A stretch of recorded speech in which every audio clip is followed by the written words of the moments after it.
عروج ملنے پر انسان خدا نہ بن جائے، اسی لیے خدا نے زوال رکھا ہے۔ ماضی کی لغزشیں یاد آ جائیں تو فوراً استغفر اللہ کہو۔ کسی کو برا کہنا یہ اپنے برا ہونے کی پہلے نشانی ہے۔ توبہ کرنے والوں کی صحبت میں بیٹھو، کیونکہ وہ سب سے زیادہ نرم دل ہوتے ہیں۔ جس کے کام رب سنوارتا ہے، اس کے کام بندے کیسے بگاڑ سکتے ہیں؟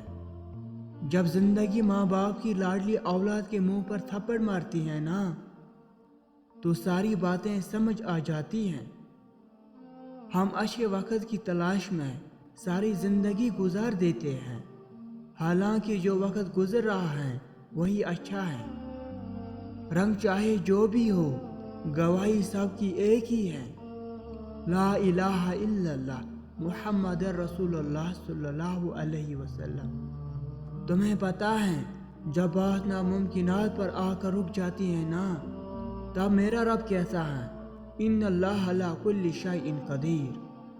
پوچھا گیا صبر جمیل کیا ہے؟ جواب آیا تم آزماتے جا رہے ہو اور تمہارا دل کہہ رہا ہو الحمدللہ، بے شک ان اللہ مع الصابرین۔ سنو، ہمت ہار کر، پریشان ہو کے مایوسی کا لبادہ کیوں اوڑھ لیتے ہو تم؟ کیا تمہیں اپنے رب کا وعدہ یاد نہیں؟ ان مع العسر یسرا۔ اللہ سے اصل محبت تو اس کے فیصلوں پر راضی ہونا ہے، دل کی خواہش ہو یا نہ ہو۔ دل بنانے والے کی مرضی کو سب سے مقدم رکھنا چاہیے۔